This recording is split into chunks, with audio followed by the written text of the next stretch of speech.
नमस्कार। मैं Meena Duchania, assistant professor, department of chemistry, SPC government college Ajmer. BSc part second, paper third के chapter physical equilibrium में हम लोग स्टडी कर रहे थे two component system. Two component system में हम लोग लेड सिल्वर सिस्टम के कर्व AO और कर्व BO की हम व्याख्या कर चुके थे। आज हम व्याख्या करेंगे गलन क्रांतिक बिंदु O की।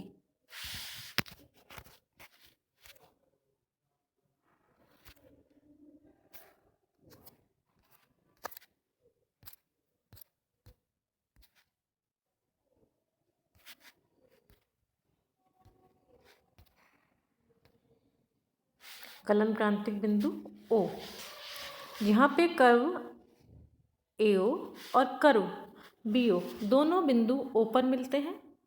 इस जो बिंदु पर है वो तीन प्रावस्थाएं होती हैं, सॉलिड लेड, सॉलिड सिल्वर एवं लिक्विड साम्यावस्था में होती है। फेसेस यहाँ पे 3 है, P की वैल्यू 3, कंपोनेंट यहाँ पे सिल्वर और लेड है, P और C की वैल्यू है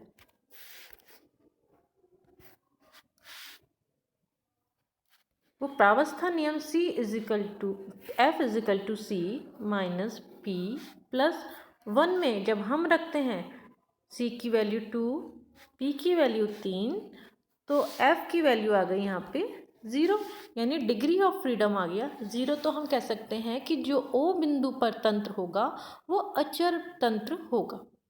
तो तीनों प्रावस्थाएं साम्यावस्था पर एक निश्चित ताप, कौन सा ताप, 303 डिग्री सेल्सियस तथा निश्चित संघटन 2.6% सिल्वर पर ही अस्तित्व में होगा। यह बिंदु गलन क्रांतिक बिंदु कहलाता है। यदि ताप अथवा संघटन में चेंज करते हैं हम लोग तो एक प्रावस्था विलुप्त हो जाएगी। ताप कम करने पर पूरा द्रव ठोस में चेंज हो जाएगा और जब ताप बढ़ाते हैं तो ठोस लिक्विड में चेंज हो जाएगा।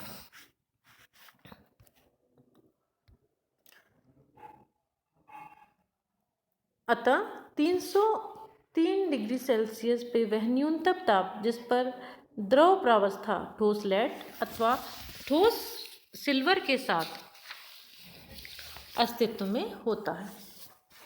यह तापमान क्रांतिक ताप तथा यह बिंदु गलन क्रांतिक बिंदु कहलाता है। इस बिंदु पर संघटन में 2.6% क्या होगी, सिल्वर होगी, जिसे गलन क्रांतिक संघटन कहते हैं। अब 2.6% सिल्वर तथा 94.4% लेड का ठोस मिश्रण गलन क्रांतिक मिश्रण कहलाता है, जिसका गलनांक कितना है, जिसका गलनांक है 303 डिग्री। यदि इस मिश्रण का व्यवहार एक यौगिक के समान है, परंतु ये यौगिक नहीं होता। क्यों नहीं होता यौगिक? क्योंकि ये दोनों जो धातु होती है वो स्टाइकियोमेट्रिक प्रॉपर्टी में नहीं होती है। ये तो बात हो गई गलन क्रांतिक बिंदु। अब हम बात करते हैं क्षेत्र ACO और BDO। क्षेत्र ACO तथा BDO क्षेत्रों में क्रमशः ठोस तथा सीसा द्रव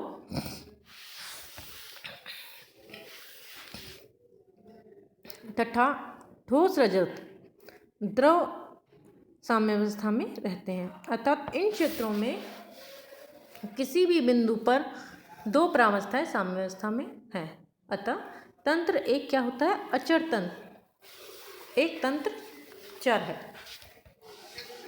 द्रव प्रावस्था का संघटन उस बिंदु से एक क्षैतिज रेखा खींचकर ज्ञात किया जा सकता है। इस लाइन को हम कहते हैं टाई लाइन। इस क्षेत्र में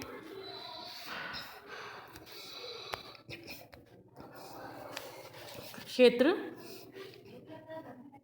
BDO में एक टी बिंदु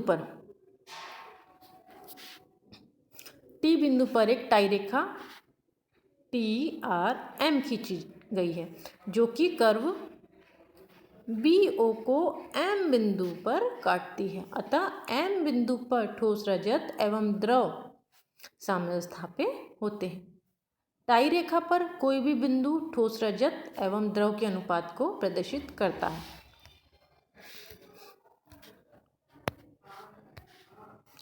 बिंदु R पर ठोस रजत एवं N संगठन के द्रव का अनुपात निम्न प्रकार प्रदर्शित कर सकते हैं। ठोस रजत अपॉन द्रव इज इक्वल टू हो जाएगा RM अपॉन RT। यदि बिंदु R पर यदि R बिंदु M के अधिक निकट है, R बिंदु है M के अधिक निकट है तो द्रव अधिक है और ठोस रजत कम होगा, और यदि R बिंदु T के अधिक निकट है तो द्रव कम और ठोस रजत अधिक होगा। इसी प्रकार क्षेत्र ACO, इसमें भी एक हम टाई रेखा की व्याख्या कर सकते हैं जिस प्रकार हमने कर्व क्षेत्र BDO में व्याख्या की।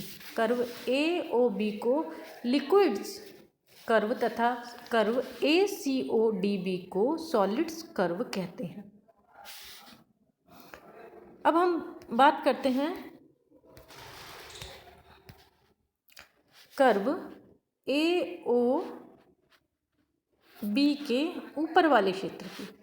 तो ऊपर क्षेत्र में केवल क्या है, यहाँ आपको लिक्विड दिख रहा है, यहाँ लिक्विड का ही अस्तित्व है अथवा सीसा व चांदी पूर्ण रूप से मिश्रण द्रव है। तो P की वैल्यू हो जाएगी 1, C की वैल्यू हो जाएगी 2। अगर इसको प्रावस्था नियम में रखते हैं तो डिग्री ऑफ फ्रीडम आएगा 2। तो इस प्रकार हम कह सकते हैं कि AOB के जो ऊपर वाला क्षेत्र है वो तंत्र क्या कहलाता है, वो तंत्र कहलाता है द्विचर तंत्र। Thank you.